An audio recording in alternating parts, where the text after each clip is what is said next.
Grog. Hey everyone, it's the Sideshow Podcast with me, Peter Fickling, Matthew Weir, and returning Keri Warbis. Yay! Hello. Thanks for looking after it all for us all. Yeah, you In my picked one hell of a absence. time to be away, Keri. Yeah, well, I was glad to be away from the royal stuff. I Yeah. don't think we're going to dwell too much on that, the sort of madness of the country. Yeah, the Archers has been wild, hasn't it? Yeah, I mean, I've really enjoyed it, and I was trying to work out what it was. Obviously, Matthew and I have chatted a bit about it the last couple of weeks, but I think it's actually being on tenterhooks and genuinely desperate to know what's going to happen next. Yeah, and we still don't know. No, bastards. I really, really thought we would get some kind of reveal this evening when Chelsea was talking to Brad. Yeah, I thought so as well. I mean, the thing is, Matthew's thinking, well, I don't need to be told because I already know. I can see Yeah, come on, the Matthew. future. I'm not 100%. I still stand by Josh, but, as we said before, there were 3 suspects at the rave. Ben, Josh, and a few weeks ago, people were, sending us messages saying not to discount Sol. That would be a massive twist with Russ and Lily as well. Well, there's a reason why Josh might have been helping out with the afternoon milking, isn't there? He's a dad. They did lay it on a bit thick, didn't they, with him taking a trip down memory lane with his father in the attic, looking at his uncle's old jazz mags. That was quite sort of. I mean, I felt that was a very clear clue. They're setting Josh up as the dad, but am I just hearing what I want to hear? Well, what a bloody awful birthday for a start. Happy birthday. Here's loads of boxes of old shit you've got to sort out. The yellow Power Ranger was missing an arm, and he found Swingy. It sounds like Kenton was missing an arm. All looking at Susie Quattro when he was about 13. The diary was from 1974, wasn't it? Which was a very good year. I was just waiting for some point where he was going to be like, September the 4th, caught Shula rubbing one out to Horse and Hound magazine. In a cardigan. They share a brain. Can you imagine sharing a brain with Shula? Somehow I still think that she gets the rougher deal out of that trade. No, I actually love Kenton. Oh, he was funny this week. That moment when David said, I found your diary, and he just went, no.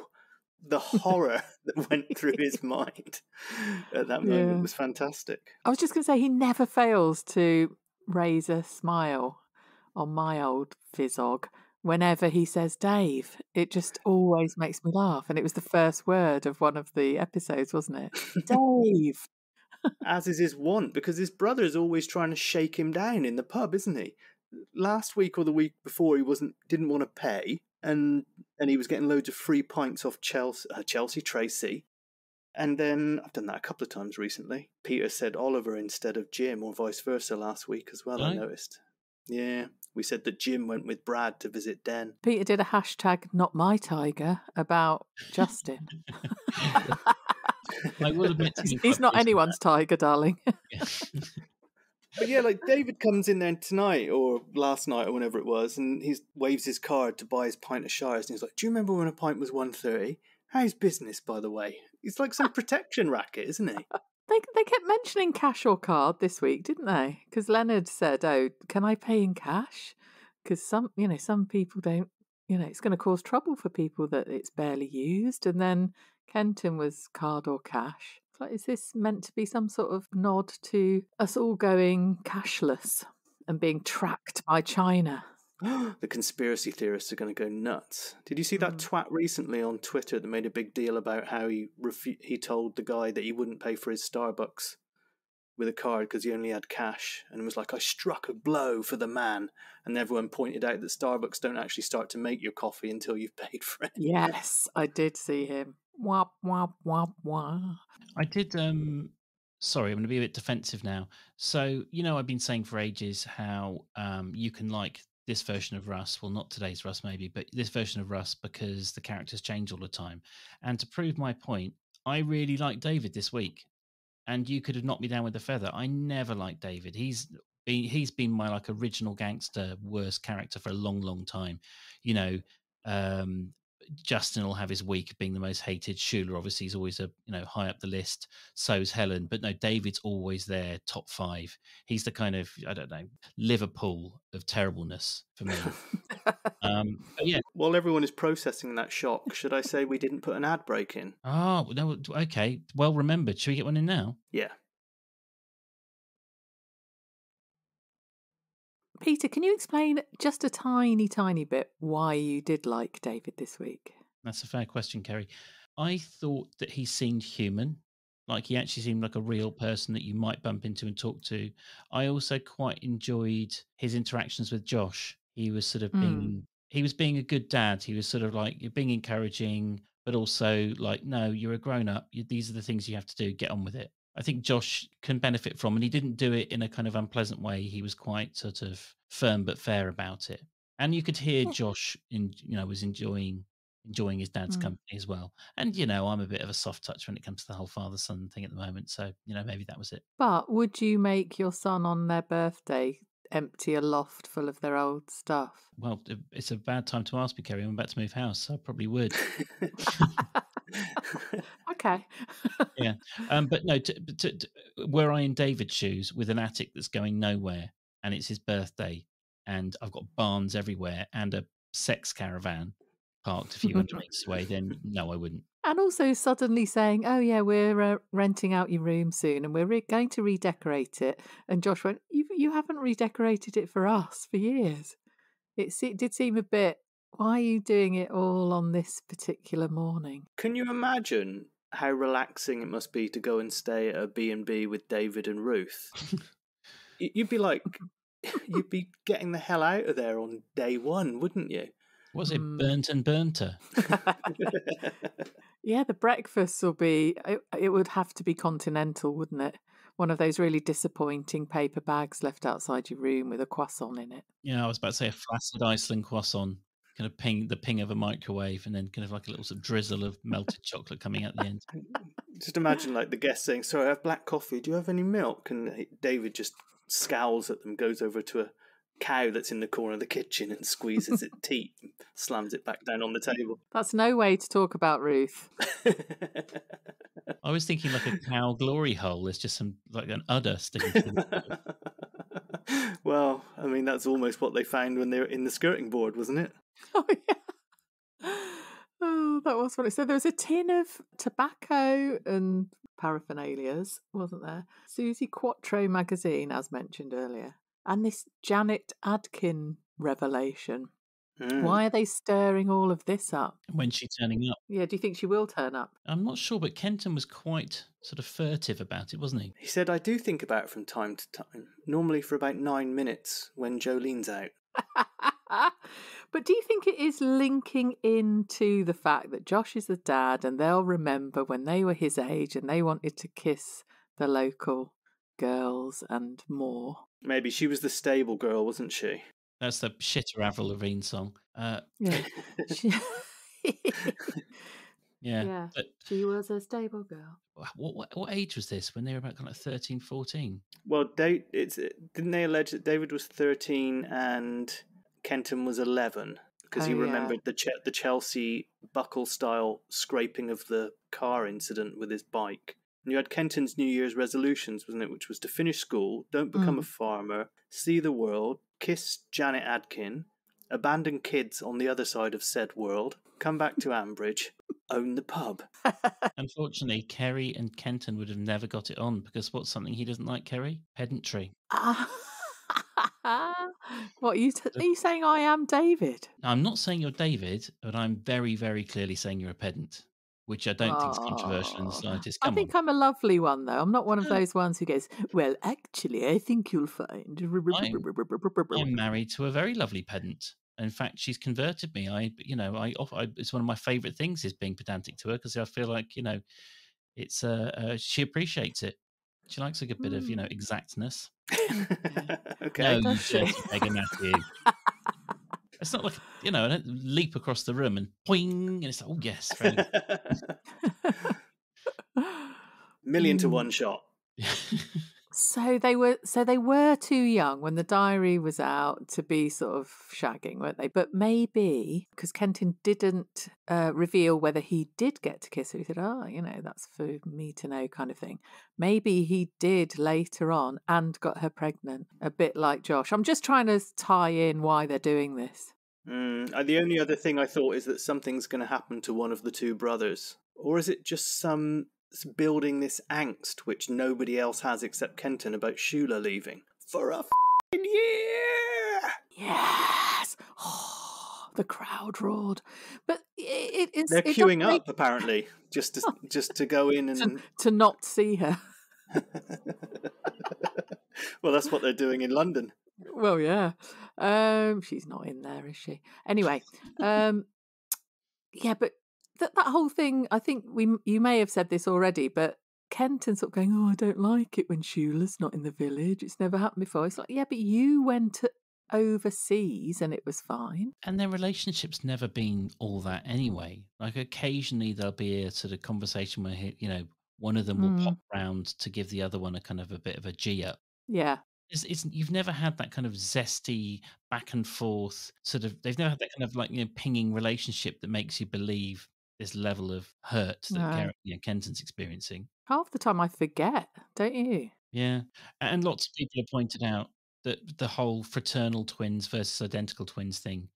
Even if you believe, and I don't have a particularly strong opinion either way, but if you believe that identical twins have that kind of psychic connection, fraternal twins don't have any more than the rest of us, I don't think. I thought you were going to break into a Cher song then, Peter. If you believe. Well, everyone's heard what me and Matthew sound like. Because there was a Cher reference, wasn't there, this week? There was. I thought there was going to be more coming from that, and it didn't happen. I absolutely adored Freddie this week. Really? Wasn't that my turn to ask why? You asked me about David. I'm very much asking why you adored Freddie. Oh, sometimes he really does it for me, Freddie. He's very, very funny. And just the delivery of his lines, I think he made me really laugh. When he was talking to Lily and saying, "Well, you did just accuse him of getting Chelsea pregnant." So it's the actor.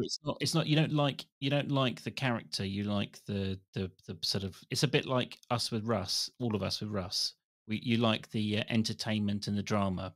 But do you like him as a person? I think I do. Sometimes I do find myself really liking Freddie. Sometimes. Yeah. Yeah, he was treading that fine line, and you do get that sometimes. It's almost like that gallows humour, isn't it? When a friend has had a bad breakup and you're trying to comfort them, or they've done something stupid that has led to the end of the relationship, which in this case Lily has, but you can't quite bring yourself to not point it out when you're talking to them at the same time. So, and in the end, Lily started firing back and being sarcastic. Yeah, I just thought it was sweet because she said, "I wish I could turn back time," and Freddie just went, "Like Cher." Obviously it's shit and I love shit jokes, and it just really made me laugh. And he said, "Well, I'm just trying to bring some levity to the situation," which was really weird because it's obviously devastating to Lily. I don't know, I just liked him this week. I think there's a massive Cher fan in the writer's room, because a couple of months back they did a line that was like, "Do you believe in life after?" and there was another noun in there, and I think that was deliberate as well. I believe you posted a photo of Cher that night on the Twitter account, so I think someone's a big Cher fan, much like the Carters and the Horrobins only had one album in the 80s, which was Ashford and Simpson. Solid as a rock. I asked who was the last person to be described as solid as a rock and by whom, and nobody could get it on Twitter. I can't remember. It was Neil very awkwardly describing Chris to the mediator. No, the guy that came to see if they were lunatic parents or not. That is true. I knew it had happened before when they said it again this week. Someone jumped in on Twitter and just immediately said solid as a cock. Speaking of cock, cinnamon chicken. What a disgusting notion. And why, after just leaving Ambridge Hall, is Justin inviting Linda over every night and can't get enough of her? Yeah, this reminds me of when quite recently, Charles Collingwood did this thing and said that there came a point where the writers couldn't do anything with Brian and Jenny. They were just settling into this kind of mundane existence. And then one of the writers said, right, okay, let's throw an affair in there. He's going to start liking other women. And I feel they're going to do that with Justin and Linda. I think there's a terrible affair storyline coming up. Good Oh, heavens. don't. I mean, yeah. God, didn't Are you expect okay? that. Are you You're okay, right, Peter. Peter? Well, Do you want me to turn back time and not say that? Okay, so who's going to get bingo? Get the whole lot? Well, why else are they doing this? Because there is nothing to write for Justin and Lilian. All right, they've got a new kitchen. They've been staying at Ambridge Hall. I mean, the last ridiculous storyline that's revolved around them is what? The stables. They pounced off to the Isle of Wight and wasted 2 or 3 episodes with that Lilian's embarrassing sailing story. Yes. They're like, there's nothing going on with them, so they're going to have to throw some scandal in there. Justin's got access to boner pills. Robert seems to be just ferrying his luggage to and from the car, like someone out of upstairs, downstairs, which Justin was in. I mean, let's face it, Lilian and Justin don't really like each other, do they? And Linda incorrectly described him as her husband.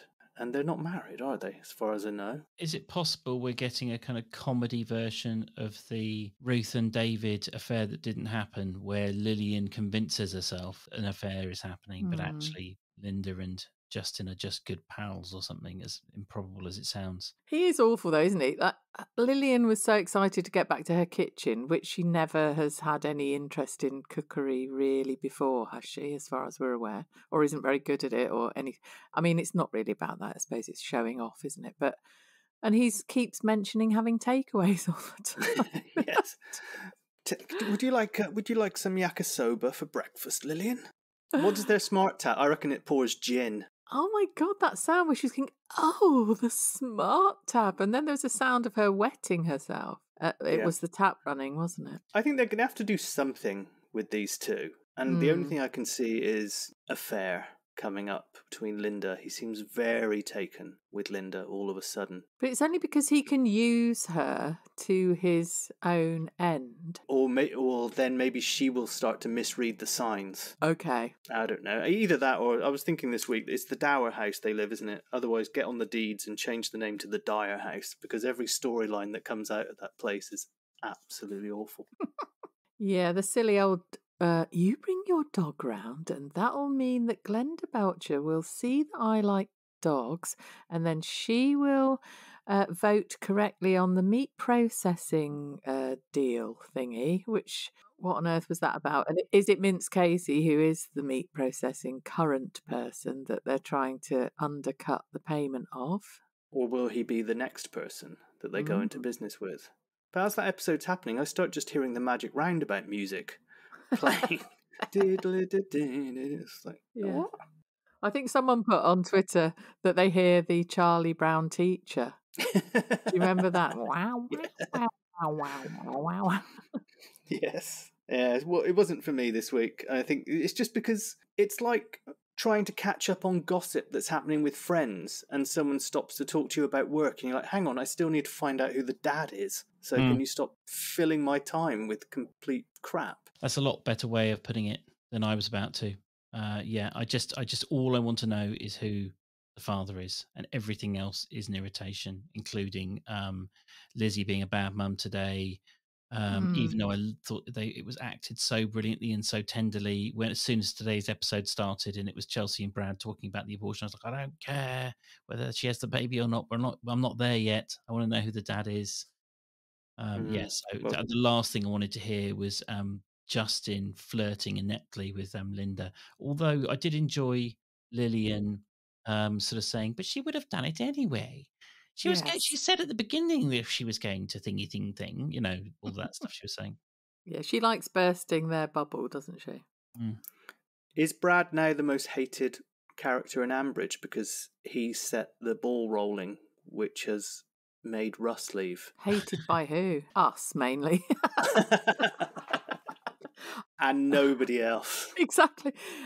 I have to comment before I forget. I know we cream our knickers over Russ all the time, but his acting this week in the episode on Wednesday where he was the wounded party was superb, I thought. Yeah, he's been brilliant all week, and I enjoyed him being, super frosty and cold today as well. I enjoyed that. That was Yeah, absolutely fantastic. he's so good at it. Yeah, but Matthew was suggesting, and obviously Matthew has a good track record of being right at the moment, that that might be it for Russ. Didn't I send in the group "Goodbye, Sweet Prince" Yeah, Yes. with Lily pleading with him, and then he aped her voice back to her, which was really nasty the way he did that. Yeah. And then tonight it was just complete, what's the word I'm looking for? Mic drop moment where he brings the painting. What's it mean, Russ? It means you two-faced backstabbing cunt in Greek, Lily. I did put it into Google Translate, Prodosia. You big slag. Oh, Matthew, sorry. Fabulous. I preempted Matthew's joke, sorry. That's right. It depends if you're ancient or modern Greek. Yeah. I think we've got both bases. I was going ancient. Okay, right. Okay, I see the confusion there. You're more Jim, aren't you? Yeah, exactly, yeah. But when he was going, stop begging. Please, please, please. It's doing my head in. I reckon he was just pissed off because he had to come back because he'd actually checked into Centre Parks. Yeah, Matt, having been to Centre Parks in the last year, that would be the perfect place for Russ to hide. No one would find him there. Like, it'd be the last place you'd ever look. But I really enjoyed the last week. All of the people shitting the bed about Russ and getting super cross about how awful he is and blah blah. They're gonna see what we see when he's gone. Like it's like the Russ, if he does go, the hole he leaves in terms of entertainment, people will feel it quite keenly. It's like you said, not my tiger, Keri. I still, like when Matt left the Archers, a big chunk of my enjoyment went with him, and I'm not sure it's been entirely replaced. Vince and Russ have actually been perhaps the two characters who've done the best job of filling that hole for me. And if Russ does go, it's gonna. I mean, Adil. I know you don't like Adil, but Adil, in a weird way, sort of tickles my fancy in that direction. Does he? Yeah, but you know what I mean. Like, there are all these characters who aren't superficially likable, but sort of just do a good job of ruffling feathers, and basically all the prissy idiots in the village don't like them, so I do. Yeah. I know what you mean. I mean, it's been absolutely astounding watching from afar on my sandy beach and everything. The tweet along people absolutely going bananas about before it was revealed that Russ wasn't the dad. Yeah. Absolutely certain, it's him, it's going to be him, he's a slimy tail, rah. It's like some sort of weird hysteria. It was the categories that it fell into, because initially you had the he's the dad, it's disgusting, of course it's him. And then when it became apparent he wasn't the dad, there was a shift to, all right, he's not the dad, but I still want him to suffer all the consequences he would suffer if he was the dad. And then there seemed to be genuine anger that he wasn't the dad as well. that they'd written it so that he wasn't, and why would people deny this anger? I was like, okay. I didn't mind people being angry with him for exploiting Lily when she was a younger woman, exploiting his position as a teacher, all that sort of stuff. Yeah, we all agree with that. Yeah, goes without saying. The thing that just really got on my nerves the last week is people who don't seem to understand you can be wrong and wronged. You can be a hypocrite and right. And that's Russ. He can behave like a complete dick and be super upset that his lovely girlfriend, who he adores, has done the dirty on him. This was the thing that boggled my mind, was the lack of kind of like grey area that people were able to see about it. I mean, yes, he's a dick, but he's also been treated quite shoddily. And it's like Lizzie today, like, he really showed his true colours there. Yes, Lizzie, he was upset because your daughter around behind his back, and he behaved immaturely. But then maturity was never his kind of big selling point anyway. I mean, as a potential partner, I'm not talking about the whole entertainment thing. Yeah, there's a lot of one-dimensional thought going on, isn't there? It's like, he is bad, he must be bad all the time, he is just a bad person. But the thing that really irritates me is that why is it only one or two characters who get held to these ridiculously kind of singular standards, and yet other characters can sort of like change with the wind or completely transform week on week. I mean, just look at Justin. I mean, I've mentioned it 100 times. He's been about 15 different characters over the last since he turned up. And now he suddenly wants to raise money for dogs. That said it all. I liked that rant though, Peter. I really enjoyed that. Sorry. It's just been. Don't apologise. It was great. Because I've been trying to be reasonable about it the last couple of weeks, and I'd like to see a Venn diagram of Archer's listeners that want a fictional character punished for not getting a 17-year-old pregnant, but would also just want everyone to be quiet about the brother of a future king or present king and what he might have done. Exactly. Yes. There's a lot of hypocrisy going on. Have you seen that movie, Private Parts, the Howard Stern movie? I have a long time ago. It's a bit of a guilty pleasure, and also it hasn't aged well, but it was a lot of fun when it first came out. And one of the points that is made, and I actually used to listen to Howard Stern when I was a kid in Washington DC when he was kind of starting out. Anyway, but they were saying like the average Howard Stern listener who hates him, who likes him, listens for X number of hours a week, and everyone who hates him listens for loads of hours. And we've had a big bump in listener figures as everyone's been getting furious with us about Russ. So to all you hate listeners, hello. Welcome. Yeah. Hello. Who will they hate us for next, I wonder? I think it's a condition called PTCSLD, which is post the cider shed listening disorder. Yeah. Few people have that. Oh, yeah. Wasn't it good to have Blake back? Oh, yes. Yeah, who'd have thought it? Oh, you've been so crowing about this, and I love you for it. I have been milking it, and I will apologise now too. And to give some credit, do not. To give some credit, I was listening on Sunday afternoon, and someone did send in an email to Harriet and Lucy making the same presumption. So I wasn't alone. But that's the only person I'm going to give credit to, whoever sent that email. Well, you did clip the moment on the show that you made your amazing prediction, and you can hear the wonder in my voice, the sheer awe, I'm in the presence of genius.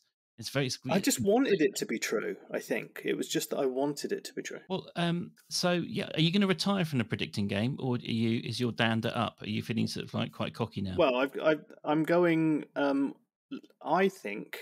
Here's what I think, and you'll like this, Peter. I think there will be something with the Justin Linda situation, whether it's misreading of the signs, and I reckon Lilian will be crushed, and that's when Matt comes back. Ooh.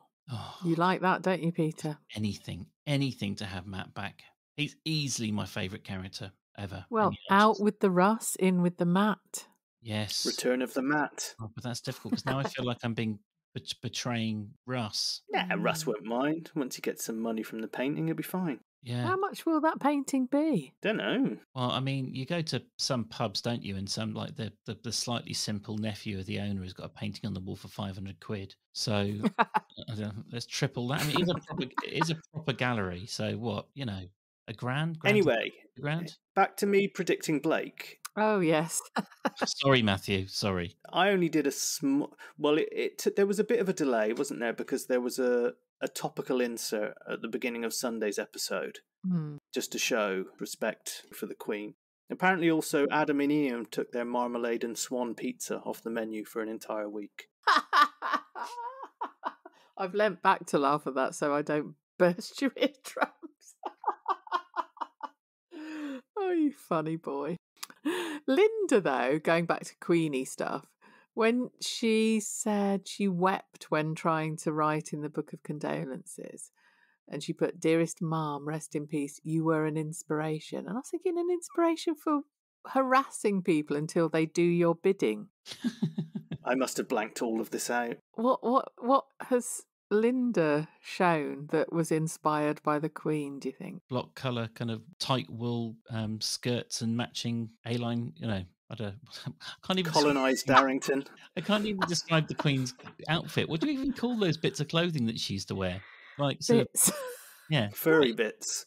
But this is in my head though. That's what Linda dresses like now. She's got, always got a, salmon. Well, she got the OBE, didn't she? Yeah, she met the Queen. Yeah, but that was for bloody bugger all, wasn't it? Yeah, I mean, I'm sorry, but any knighthood or anything handed out by Prince Charles is not a proper knighthood. Was it from Charles that they got the knighthood? And then she got to meet his wife. What's her name? Ford Escort? Whatever she's called now. Oh, Queen Consort. Yeah. It does sound like a car that your parents would have in the 70s, doesn't it? It does. I bet it's got a massive ashtray as well. Well, if it has a massive ashtray, then Tracy will be cleaning it 20 times because she's gone nuts at the bull, isn't she? She is sounding rather manic, isn't she? Overcompensating for sort of not coming to work, pretending that, oh yeah, it's just normal teenage stuff. Don't worry, nothing. Everything's ship-shaped. She's not pregnant. No, not at all. She cleaned the windows 17 times. Kenton kept going, "What are you doing, Tracy?" I was, well, just polishing the brass. And then I went downstairs and set up an electromagnetic machine and I've reanimated Eccles in the cellar. I hope that's okay. But what are we meant to believe there? Because Leonard's there drinking his miserly half a lager dash. And she never had him marked as a cheesy snack man, whatever that means. Have a packet of cheesy snack things. Is that because they can't say what's it? Is that what they were? I was thinking those mini cheddars. Yeah. I was thinking, the idea of a half pint absolutely boggles my mind. This is the one thing I've hated about not drinking in the last 2.5 years. It's not the alcohol I've missed. It's a big pint of beer. Have I mentioned on air that I found a pub locally that sells alcohol-free beer on draft? I think you sent it in the WhatsApp group. Oh, God, it's the best thing ever. Anyway, little half pints. What are they for? Have you been to Australia? Well, Matthew has, obviously. There's certain parts of Australia, they sell what are basically shots of beer. It's absolutely bananas. Yeah, well, it depends where you are. I mean, in Western Australia, you used to have a glass, a midi, and a pint, I think. The schooner is only over in the east, which is halfway between a half and a pint, which is perfect for really hot weather. Yeah, exactly. I think in Spain, where you get those lovely little half pint glasses that's got a little stem underneath, and it's a half pint of draft lager. Have you been to Spain, Keri? Yeah, I have. I'll tell you all about it. But they're perfect because it's really hot. And it's a right quencher, that. Finishing a beer quickly was never one of my problems, so it was never really benefit from the 2-pint Peter. Yeah, per quarter of an hour. Bloody hell, yeah. Oh, back in the good old days. Anyway, with the Archers. But pints, pubs, Tracy, Chelsea. She's back. Yeah, we've forgotten all about that, haven't we? Yeah, and that was meant to be the main storyline driving the whole week. I was a bit pissed off with. I was very glad she was back so we could get on with the plot and who's the dad and all this stuff, because it had started to drag a bit, her being away. And I think, Keri, you might have heard, the plausibility of it all was a bit, I felt like it was a bit stretched. Mm-hmm. The idea that she would be away that long and not really understand the effect it would have on her mum. And anyway, so I was very glad she came back. And then obviously over the moon for Matthew to be right. And then ever since, just out of my mind. Every word she says, as I said earlier on, who's the dad, and everything else is just blotted out. I've started to not give a fuck about it because it's gone on too long. I'm on that borderline of, oh, for God's sake, either tell us or just shut up about it. Really, about who the dad is.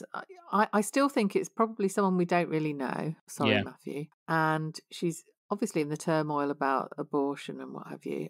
And I thought, I was really, this evening, I was thinking, oh, good, she's actually going to do something that probably most girls of her age would go ahead and do. She had the morning after pill. Something went wrong. She's now in turmoil. It is a difficult decision, obviously, but I thought most girls in your situation at that age, you haven't got financial support really. You've got lots of love, yes, but love don't pay the bills, does it? I thought, good, they're going to do a story where a young woman does have an abortion, and then she was saying, I can't do it.